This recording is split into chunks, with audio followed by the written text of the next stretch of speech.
Hello, katika program zetu za Aje Farms mashamba na utembea.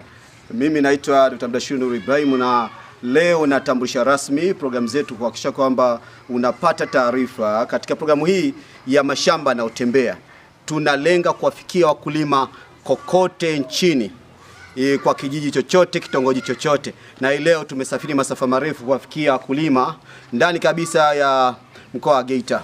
Lengo letu ni kuhakikisha kwamba tunaongea na wakulima wenyewe, kuona changamoto wanazopata katika kilimo chao, katika ufugaji wao. Lakini pia tunaongea na watunga sera mbalimbali kama ni viongozi wanakijiji, wenye viti, viongozi watendaji mbalimbali wa serikali, kuhakikisha kwamba tunaangalia sera za serikali zinasemaje na zinalenga nini kumuinua mkulima ambaye yuko kijijini. Na katika programu zetu hizi pia tunaunganisha wakulima wetu na mtandao wetu wa masoko ya ndani na nje.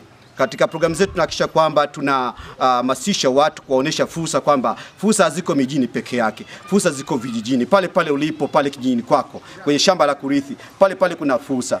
Hii ndio Aje Farms mashamba na utembea, ndio program tunaofanya. Na kuhakikishia kwamba ili usiweze kukaukiwa na fursa, hakikisha kwamba unafuatilia vipindi vyetu mara kwa mara ambapo vitakujia kutoka mashambani, live kutoka mashambani. Sisi hatujali wapi ni wapi.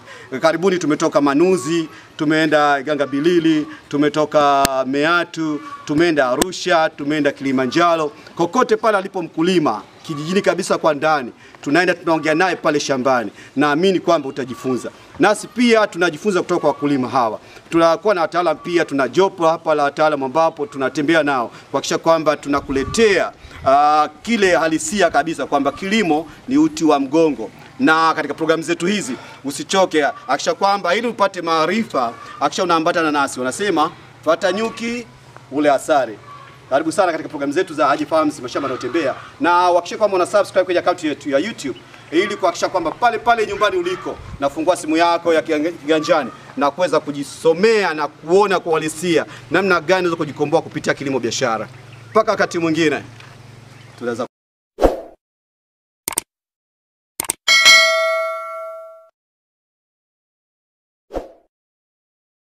Siku za hivi karibuni kumeibuka biashara adimu na kipekee ya ufugaji wa ndege wa mapambo.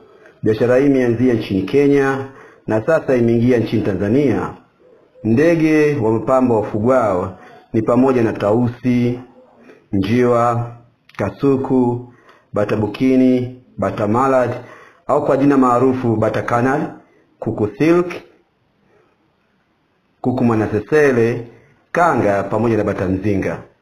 Kwa siku ya leo Aje Farms tumeweza kuwatembelea baadhi ya wafugaji nchini Tanzania na kuweza kuhojiana nao mbashara. Na haya ndio mazungumzo yetu. Yalianza kwa kutaka kujua bata Canary ni ndege wa mapambo wa aina gani. Sasa unatizama huyu ndio bata Canary. Lakini uzuri wake kwamba hako na rangi moja. Wana rangi tofauti tofauti. Hii rangi ni ya gold kama utizama. Na ikiwaka jua unaona anakuwa na waka sana kama dhahabu. Kama jua likitoka vizuri, akishamaliza kuoga, anatembea kwenye jua, utamuona na urembo wake. Hii rangi inakuwa inawaka kama dhahabu. Inapendeza sana. Ndio maana tunasema ni ndege wa mapambo. Unatizama hata mdomo wake, mdomo wa urimbwende sana, unatizama kama hivi. Tofauti na wale bata wengine, hao mabata tulowazoea, wale bata Muscovy au bata maji au bata wachafu. Hawa sio wachafu. Hawa ni bata msafi muda wote, anapenda kuoga. Kama tizama hata macho yake ya urembo, si unatizama? Yana urembo sana anavotizama, mdomo wake unavotizama. Kuna rangi nyingine tofauti wakati mwingine. Kama hii rangi unaona ni nyeupe, ndio. Hapa ajenda kuoga bado. Akifika saa 7, ada zake kuoga, anatulia kwenye jua. Utamuona ana urembo mkubwa sana anapotembea kwenye mazingira, utafikiri labda nini. Hata kama ulikuwa unaumwa siku ile, walai unapona. Kuna rangi nyingine jamani kwa. Kuna rangi nyingine kama sema, kuna mwingine ukuta ana shanga, yuko na shanga, tungekupatia. Unaweza kupata mwenye shanga, yuko wapi? Yule pale. Pale. Kama huyu hapa ni leta yake. Yule pale Canary. Ambona? Sasa tizama rangi nyingine. Mungu ameumba maajabu makubwa sana duniani. Kama utizama, cheki macho yake kwanza. Umeona? Angalia shingo yake. Alafu ukitaka kufurahia sana wawe kuna wakati ambapo fanya mazoezi kidogo. Safi sana hiyo. Sasa mtizame macho yake anapotizama, anavolembua mwenyewe, angalia shingo yake imeshawekwa nakshi. Hii sehemu ya shingo hii kama ukaribia karibu sana utatizama. Inang'aa, kuna muda fulani inang'aa kabisa, rangi ya kijani yenye kung'aa utaiona. Hasa kisha toka kuoga ile saa 7. Wana muda wao nao utakwenda kuoga. Saa 7 utapangana kwenye mstari, wanaenda naoga, wanatoka kwenye maji. Ukiwatizama wanavyotembea, unasema Mungu ameomba kweli kweli. Mungu ameleta vitu duniani venye kufurahisha binadamu. Ni kama hawa ndege. Yaani haitoshi. Mimi nikimfuga kama usimli. Baada ya kujua Bata Canary ni ndege wa aina gani, tulipata wasaa wa kuzungumza kwa kina na mfugaji, ambapo katika mazungumzo haya aliweza kutuelezea bila ya na ARDZ kuhusiana na ufugaji wa hawa ndege wa mapambo aina ya Bata Canary. Hivyo ndugu mtazamaji, na kusi endelea kuwa nasi ili kujua yale tuliobaini kuhusiana na ufugaji wa ndege hawa. Tunataka sisi tuongelee Canary na kanga. Nilitaka mazungumzo yetu kidogo yajikite sana kwenye ufugaji wa Bata Canary, miiko ya kuzingatia. Kwa mtu anataka kuanza, anaweza kuanza namna gani? Kwa hiyo mimi naikuletea kipindi hiki hapa ndipo tayari kwa na mtaalamu na ufugaji wa muda mrefu. Nasema mwalimu mzuri ni ule uzoefu. Huyu bwana ana uzoefu wa miaka mingi kidogo. Tuko nafanya kazi muda mrefu kidogo katika mambo ya masoko. Na mimi naikuletea kipindi hiki kama najitambulisha tena, naitwa Dr. Ndege Ibrahim. Nampa chance kijiti sasa ajitambulishe naye yuko wapi hapa, anafanya shughuli gani na ameanza lini kwa ufupi, alafu tutaenda kwenye mada yenyewe. Tunaanza kuzungumzia ufugaji wa ndege wa mapambo kwa siku ya leo. Naam, kwa jina naitwa Shehan Rashid, ni mkazi wa Nyamirembe kama mnavyoona. Najishughulisha na swala la ufugaji wa aina bata aina mbalimbali kama Bata Canary, bata bukini pamoja na bata mzinga, ikiwemo na kanga na kuku aina mbalimbali kama kuku kuchi, kuku za kawaida. Na hivi nashukuru sana Haji Farms kuja kutembelea katika shamba langu hili, eneo langu la ufugaji, na kama tutakavyoona tutafika sehemu kutazama aina mifugo mbalimbali na changamoto zake. Shukrani sana Mzee Shehan Rashid. Mawili matatu kwa yule ambaye ni mgeni katika masuala haya. Tuelezee tabia zao, miko yao na wanafugwaji. Hawa Bata Canary ambao wanaita piche, wengine wanaita bata Maarifa. Hawa bata unavyowatazama unaweza kusema ni bata wa aina moja, lakini ni bata aina tofauti kwa sababu maumbile yao. Kama unavyomuona, huwa na maumbile madogo, huyo mweupe na maumbile makubwa, lakini kila mtu anampokea jinsi anavyomfahamu. Hawa bata unaweza ukafuga na pia ukapata faida. Faida kubwa, hawa bata wanataga mayai mengi. La pili, hawa bata mayai unaweza kuwapa kuku wakaangua na pia ukawalea katika sehemu ambayo iko salama kwa ajili ya kupata joto. Ndani ya wiki moja mbili wako tayari kwa ajili ya kuachia mifugo mingine waweze kufikisha. Kama unavyoona kuna vifaranga pale unaviona ambapo ni hivi hapo. Mama yao ikuangua imeangua tu kuku na waweza kulea. Na mpaka sasa hivi wanaweza kujitegemea wenyewe. Hao ni Bata Canary na Maarifa. Manake wote unaona ziko hapo. Sawa, asili yao hawa bata ni wapi? Asili yao bata ni India. India si ndio? Sawa. Nasikia uko cheo cha juu kabisa cha jeshi na Canary. Sasa na wenyewe kwa nini wanahusishwa na mambo ya jeshi? Kwa nini?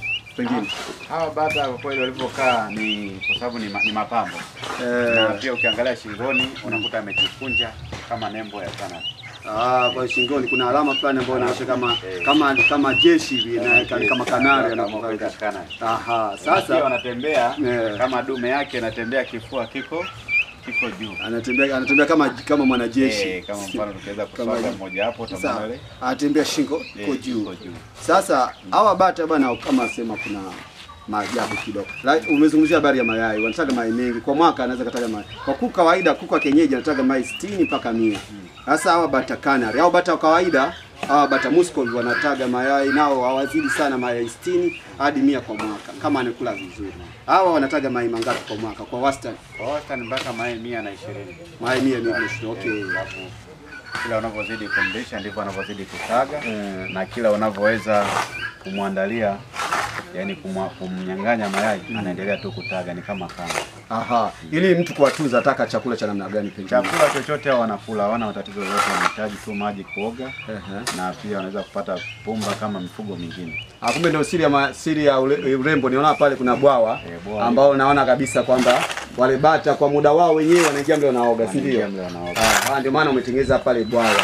Kwa wanapendelea sana sehemu ya maji. Kwa hiyo mtu akifuga masharti awe na kama kidimbwi au maji kwa ajili ya kuweza kuwapa starehe yao ya kuogelea sana maji kwa. Wanapendelea kuogelea. Na 90 hapa ni ranch ndogo, ni nyumbani kwangu. Na kama unavyoona mifugo ni kama sample kwa wale wanaotembelea kwa hii ya mkoa huu wa Chato ambao tunategemea ni kijiji cha hatujao mkoa bwana au ndio tayari shapitisha. Tunaomba.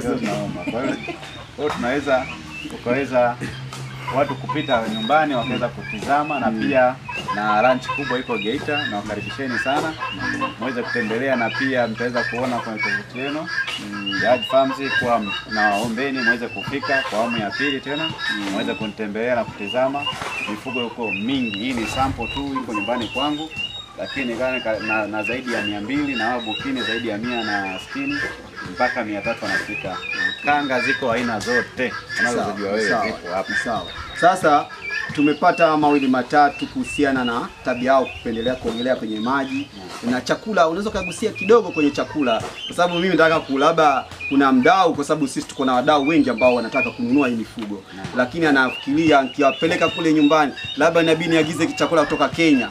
Anaogopa, au labda kwa sababu wanatokea asili yao India, labda chakula inabidi niagize kutoka India. Anaogopa, mtu anasema nitamudu hii chakula. Chakula unapataje? Chakula ni cha namna gani kwa hasa hawa? Kwa sababu kitu cha kwanza anapochukua wale bata kufikia nyumbani, itakuwa jambo la kwanza mtu anawaza ni walishe nini. Sasa wanakula nini hasa kwa ufupi? Wanakula nini? Mtu anaandaa nini? Nje ya bwawa kuogelea, wanatakiwa kula nini hawa bata? Hawa chakula wanakula yote wanaweza kufuga mifugo yote, kwa mfano broiler au kuku wa kawaida. Hawa wanakula pumba ambazo zimechanganywa, uduvi, konokono pamoja na mifupa, chokaa. Kama chakula kingine wanakula, hawana tatizo lolote. Kwa sababu hawana vipengele kusema kila chakula hichi kitawazuru, kila chakula hichi labda aweze kuzalisha, kwa sababu hao wanakula chakula cha aina yoyote. Sasa labda mimi niko na shilingi, labda tuseme nataka changanye kilo hii moja au tuseme kilo 10 ya chakula. Niweke nini na nini na nini na nini ili tutengeneza kilo 10 ya chakula? Niweke nini? Mchanganyiko wake umesemea uduvi, umesemea konokono. Sasa naweka kiasi gani kitimize kilo 10? Natengenezaje chakula cha kilo 10 mwenyewe? Kilo 10. Kama chokaa utapata chokaa, utatumia robo kilo. Robo kilo chokaa. Cha nifanye hesabu hapa. Utatumia robo kilo ya chokaa. Robo kilo ya chokaa. Robo kilo ya chokaa. Chokaa inasaidia nini pengine? Kwa sababu ni kwa ajili ya mifugo wale ambao wana tatizo kama mifupa, tatizo ya mifupa, huwa yenyewe inazalisha madini fulani yanakuepo mo. Kwa ajili hii mifugo inasumbuliwa sana na miguu. Unakuta unapowalisha chakula cha aina moja ukakosa madini ya chuma, huwa wanapata tatizo miguu kuwa dhaifu. Sawa, ni sawa. Kwa hivyo ni vitu ambavyo ni vya madini ambavyo anapaswa mfugo wote kula. Sawa, chokaa robo kilo. Pamoja na chokaa inapatikana chokaa la sehemu yote. Kuna chokaa mifugo inapatikana si ya nyumba. Ukienda sehemu yote ya unauza chakula cha kuku utaipata chokaa. Kwenye maduka ya pembejeo wanauza. Sasa mtu aulizia chokaa, anachukua robo kilo, anachanganya na nini tena kingine? Anachanganya na uduvi. Uduvi kama kiasi gani?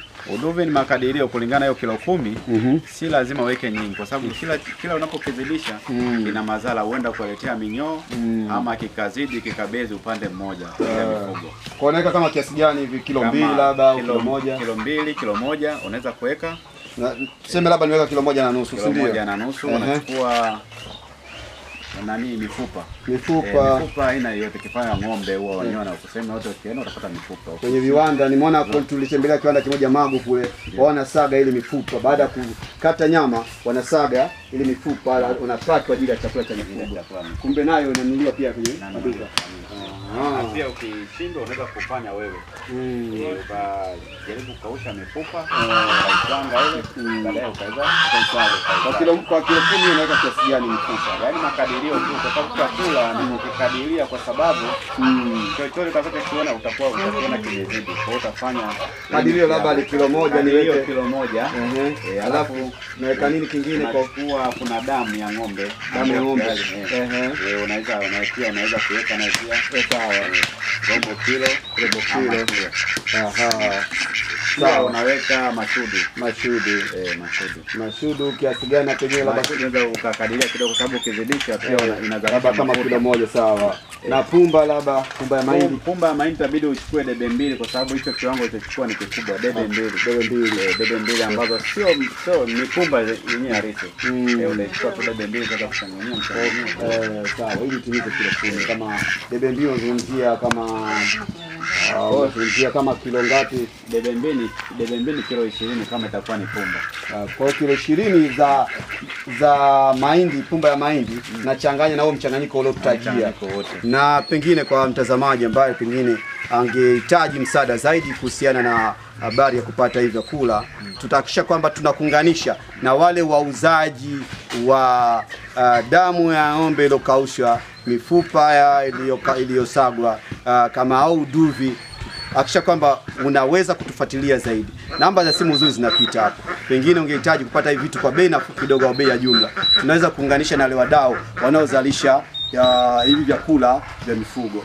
Na Mr. Shehani hapa tayari anayekupa maarifa amekupa mali. Yaisha tueleza namna gani analisha wale bata Canary. Leo mada yetu hasa kukumbushia, tunazungumzia ufugaji wa ndege wa mapambo. Tumejikita kwenye bata Canary.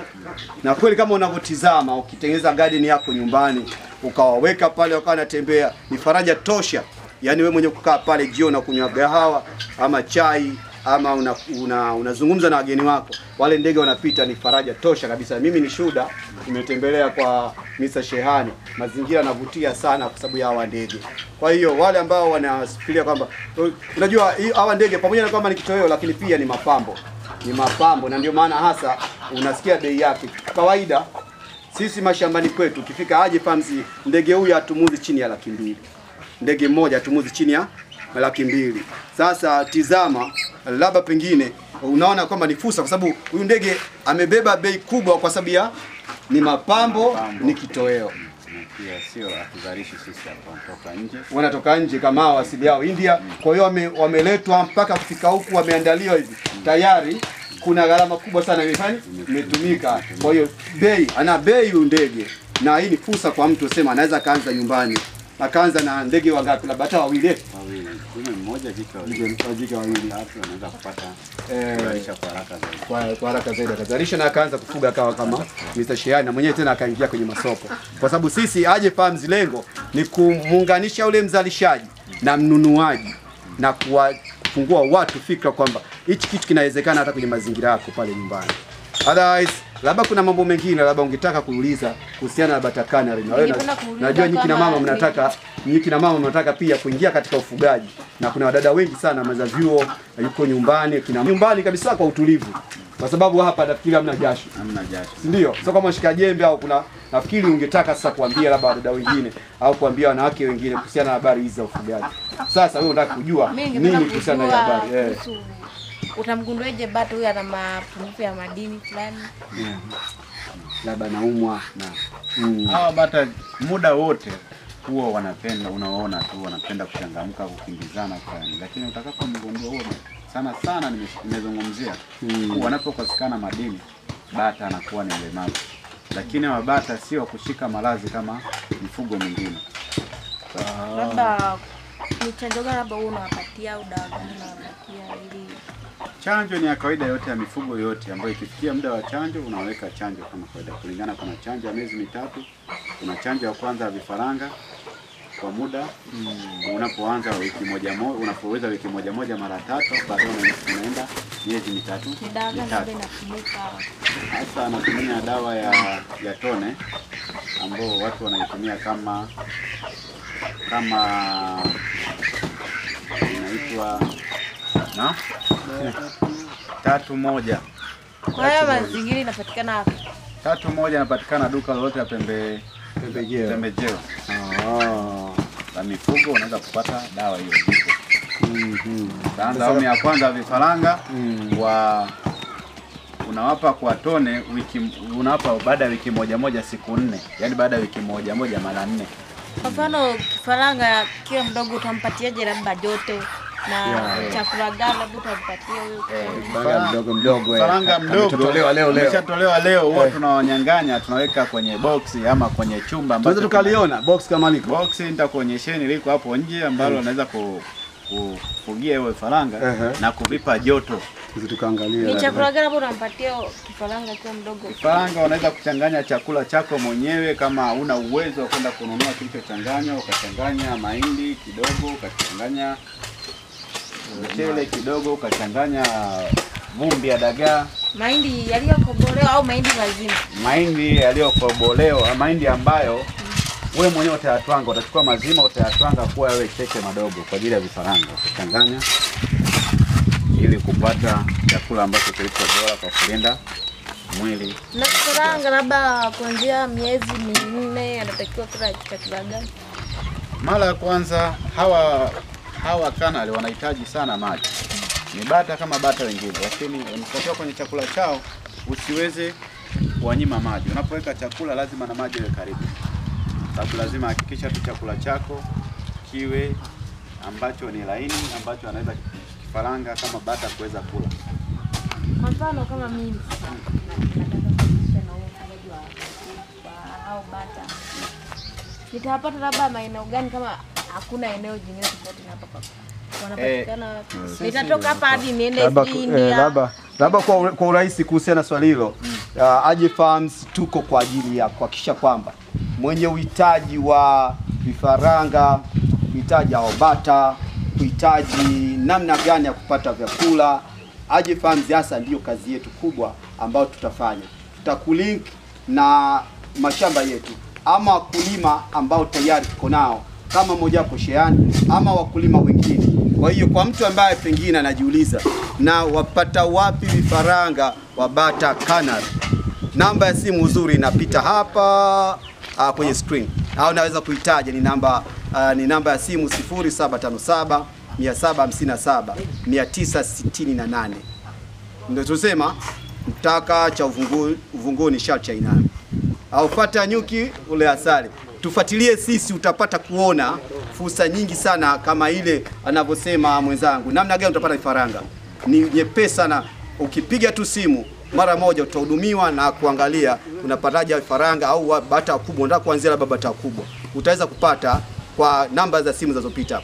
Lakini tunasisitiza sana subscribe kwenye account yetu ya YouTube ili kuhakikisha kwamba unapata taarifa kadri zinavyozidi kuja kutoka mashambani. Labda tunarudi tena kwenye swali lako kuzungumzia habari ya ulimuuliza Mr. Shiani habari ya utunzaji vifaranga. Labda sasa anaweza kuelezea kidogo pia utunzaji vifaranga. Na ndio box lenyewe hili. Box lenyewe ni ile kulingana na mtu hali yake, labda uwezo wa kujenga chumba kuweza kukiandaa kwa ajili ya joto itakuwa ni shida. Unaweza kupata box kama hili, naweza likalea vifaranga takriban 50 mpaka 60 hili box. Kwa hiyo hili box inatakiwa labda ukiweka vifaranga tukata kulifunika. Hili box ukiweka vifaranga utatafuta turubai utafunika, lakini pia itaingia taa hapa kwa ajili ya joto. Kwa hiyo wenyewe wataweza kuifuata ile joto, na pia wenyewe wanazalisha joto baada ya kukaribiana kwa muda mrefu. Na pia hakikisha box lako usiweke mchanga wala box lako usiweke majani. Box lako unatakiwa uweke pumba za mchele. Kwa wale ambao hawezi kupata zile pumba za mchele ambazo wanachomea tofali, uweze ukachukua randa za mbao. Kwa nini nazungumzia randa za mbao, pumba za mchele? Kwa sababu vifaranga vina tabia moja, vinaweza kupatikana kimoja hapo ama viwili kinaumwa. Kwa hiyo kitakapokuwa kimepunya kinyesi chake kaweka kwenye mchanga, huenda ile kifaranga kingine kikala kazalisha bakteria, na ndipo unakuta vifaranga unaviua kwa muda mrefu. Kwa unapoweka pumba hizi, maana yake zina tabia kufukua. Kwa hiyo kila atakapopata kinyesi nyingine inafuata inaweza inafukia. Kwa hiyo yale malazi ambayo yanaweza kulipuka yatakosekana kwa matunzo haya. Asilimia 90 watu wengi hawajui jinsi ya kutunza vifaranga. Aha. Kwa umetupa siri ya mafanikio ni namna ya utumiaji wa hili box, lakini kuweka ile pumba, wanasema pumba ya mchele imekosekana, maranda ya mbao, usitumie mchanga. Ndio mambo ambayo anasemea Sheani, mfugaji mzoefu wa hawa vifaranga, sababu hawa ndege wa mapambo. Na siri ya mafanikio ipo kupitisha wale vifaranga. Unaweza ukazalisha mayai mengi sana, lakini kama una ujanja jinsi ya kulea wale vifaranga, walai unafeli, unaishia zero, kila wakati vifaranga wanakufa. Watu wengi sana kuja kwetu wakilia sana, hawezi kupita hatua ya vifaranga, anaishia kuwa na bata kubwa tu, lakini namna kulea wale vifaranga kazi pale. Hapa Shehani ametueleza namna alivyofanya yeye mpaka anapitisha vifaranga. Kama unatizama wote vifaranga, bata mzinga, bata maladi wanatembea wenyewe sasa hivi wanajilisha. Kumbe amepitisha kwa siri ndogo tu na matumizi kidogo sana, alitumia technique ndogo. Siri ya urembo iko hapo. Lakini pia labda chingine ulizungumzia habari ya matumizi ya mwanga, joto. Hasa tunajua kama maeneo yetu umeme unakatika mara kwa mara. Inakuwaje? Sasa kwa mtu ambaye atakosa mahitaji kama umeme, sola na vitu vingine ambavyo vinaweza vikamkosesha kuzalisha joto, unachotakiwa kufanya, kama una uwezo wa kupata chemli, utatafuta chemli, utaweka katikati ya boksi lako, alafu utaongeza joto kidogo, yani utaongeza mwanga kidogo. Kwa hiyo utapata mwanga na pia inazalisha joto, unaweza ukapitisha. Na bado kama utakuwa umefeli, kwa wale ambao na jiko ambao wanatumia mkaa, unaweza ukachukua mkaa wako ukaukoleza, ukawa umekolea kwa muda mrefu, utachukua chungu, utaweka mchanga, utachukua mkaa, utaweka katikati ya kile chungu, alafu utaweza kufunika kile chungu juu na kukiweka katikati ya boksi lako. Kwa ile joto la kile chungu ambacho umekiwekea mkaa itaweza kuzalisha vifaranga vyako, vitaweza kupata joto ambalo liko sahihi. So wakati mwingine tutakuletea namna hiyo chungu na ekaje sasa mkaa, na ekaje mchanga, na ekaje tutaonesha namna taa inavyowekwa. Wakati mwingine pia tutaonesha anavyoelezea chemli naweza kuiwekaje na nikaweza kuashaje, kwa sababu mambo ya kuzingatia ni mengi sana hapo. Na somo la leo huenda lisitosheleze. Siri ya mafanikio hapa, fata nyuki ule asali. Endelea kufuatilia vipindi vyetu. Tutakuwa tukielezea, kuna siku ambao utakuja kuchambua tu namna kufunga hiyo chemli ama namna kuweka mkaa kwenye kichungu na kuhakikisha kwamba vifaranga wako unapata nini? Joto. Ni mwendelezo, sisi hapa ni non stop. Kipindi juu ya kipindi juu ya kipindi, na kwa vitendo kabisa shambani na kwa uhalisia kabisa, ili kuhakikisha kwamba wewe ambaye uko kijijini, uko mahali ambapo umekwama, unahisi labda pengine ndio mwisho wa maisha, kuna mwanga mwingine ambao utatoka upande wa Aje Farms kwa kupitia pia washirika wetu mbalimbali, wadau mbalimbali ambao wameweza kufanya vitu hivi kwa vitendo. Kwa hiyo hapa ufundishwi darasani.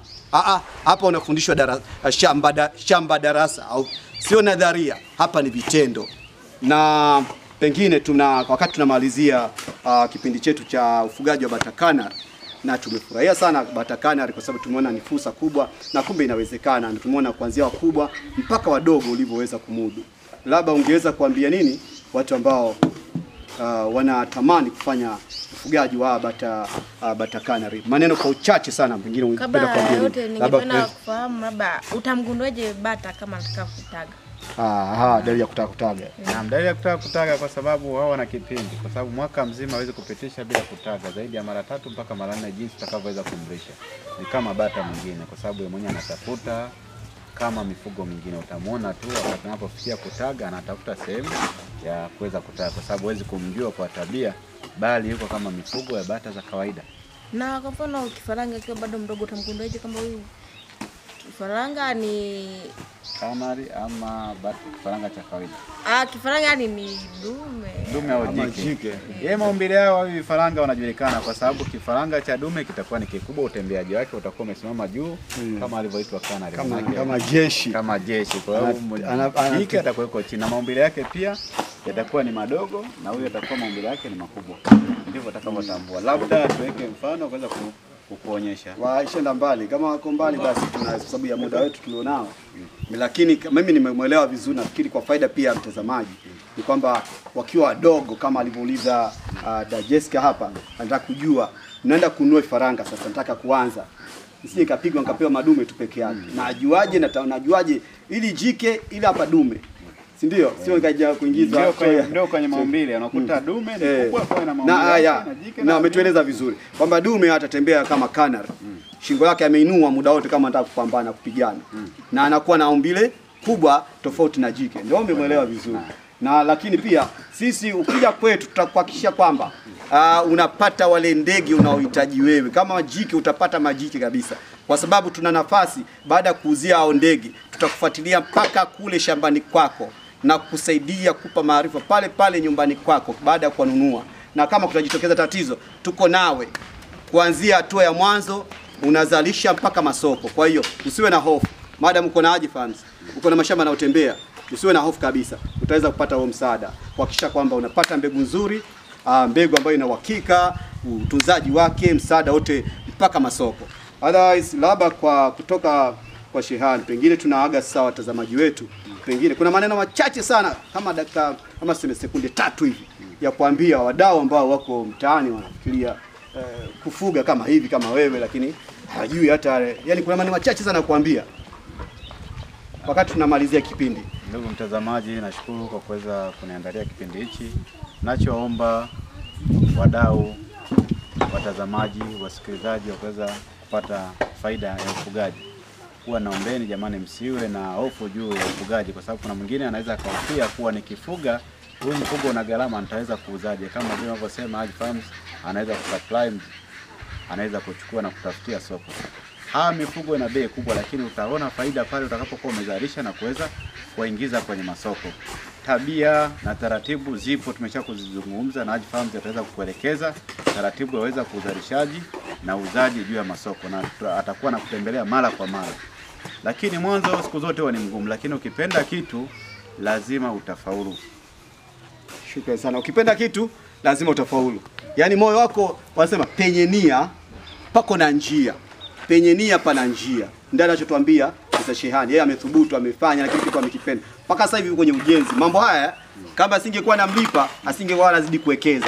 Baada banua mabanda yake, baada anazidi kulemba vizuri, baada anazidi kuwekeza kama alivyosema alikuwa na branch kubwa kule Geita. Na maana hiki kitu amekiona kama ni sehemu yake ya ajira. Vijana wangapi wako mtaani kunalalamika?